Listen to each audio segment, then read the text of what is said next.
Bonjour à tous, je suis David Leclerc, votre analyste pour budgetinvestor.be. Voici la mise à jour de mon avis concernant les indices pour la semaine du 15 août.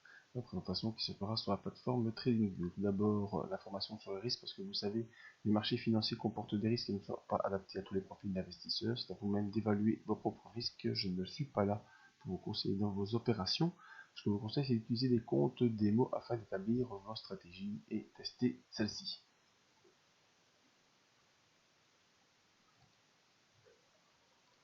Alors, sur les indices, la semaine dernière, je vous avais parlé de la possibilité de rejoindre le fond du canal et ensuite de progresser. C'est tout ce qui s'est fait la semaine passée. On a bel et bien progressé et l'objectif est de rejoindre les 4588.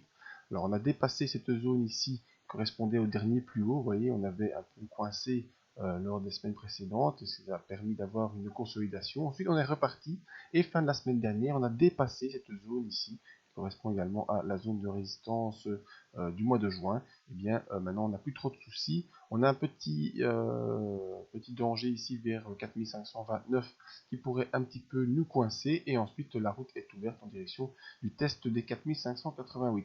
Alors une fois qu'on aura franchi cette zone, il faudra envisager peut-être de poursuivre, hein. Nous verrons plus tard ce qui va se passer dans la semaine, mais l'objectif de cette semaine est bel et bien de rejoindre cette zone des 4588 sur le CAC 40 avec nos indicateurs d'impulsion qui sont bien orientés. Au niveau du S&P 500, on est dans une zone là de consolidation assez importante. Vous voyez là, le resserrement des bandes de Bollinger qui, pour l'instant, sont en train de s'ouvrir. Hein. On est en train d'essayer de s'extirper depuis la semaine dernière, on avait cette bougie verte là. Toute la semaine, c'est un peu hésitant. Il faut dire que c'est l'été. Il n'y a pas trop de progression, il n'y a pas trop de chiffres à la clé, pas de choses très très importantes qui se passent. On est tous un peu en attente d'un catalyseur. Le support des 2158 est toujours bel et bien présent. Il n'y a pas de souci avec celui-là. Les 2170 ont été franchis, on est au-dessus. Et maintenant, l'objectif est donc de rejoindre la zone des 2250. Et pour ce faire, il faudrait une ouverture plus franche des bandes de Bollinger avec une accélération qui permettrait d'avoir un suivi en direction de cette zone. Ici, on a le support qu'on peut un peu déplacer. Voilà. Le support des 2175 qui n'est pas à franchir à la baisse. En tout cas, tant qu'on est au-dessus de cette zone et qu'on est bien en dehors de cette fourchette qui était déjà une fourchette d'Andrews haussière, on pourra viser dans les semaines à venir l'objectif des 2250. Mais on reste tous suspendus aux décisions du mois de septembre de la Fed concernant les taux. Au niveau des indicateurs, on est également bien orienté. Donc l'objectif sur le CP500 2250, objectif haussier, on est toujours en train de monter, même si c'est léger, c'est faible. N'importe quelle cause pourrait faire inverser la tendance. Les bandes de Bollinger ne sont pas fortement ouvertes, il n'y a pas beaucoup de volatilité, c'est la période des vacances, mais la tendance reste pour l'instant à la hausse sur le SP500.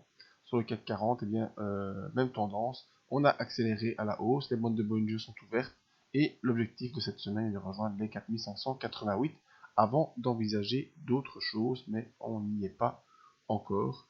Je vous présenterai, si on franchit cette zone des 4529, les possibilités, parce que encore une fois, on a ici une épaule, tête, épaule, qui pourrait nous donner des objectifs un peu plus haussiers si les 4588 sont franchis et si les nouvelles sont bonnes d'un côté des banques centrales. Un petit tour du côté du DAX si vous voulez. Alors même chose, la semaine dernière on a franchi les 10 423, ce qui nous permet maintenant de pouvoir envisager des zones un peu plus hautes. Le prochain objectif haussier, voilà, on y arrive, même s'il y en a un ici.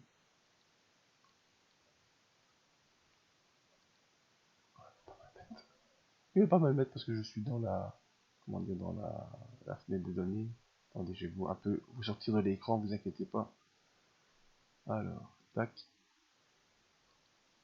Ici, une ligne. Voilà, 10 861, premier objectif. Ensuite, on aura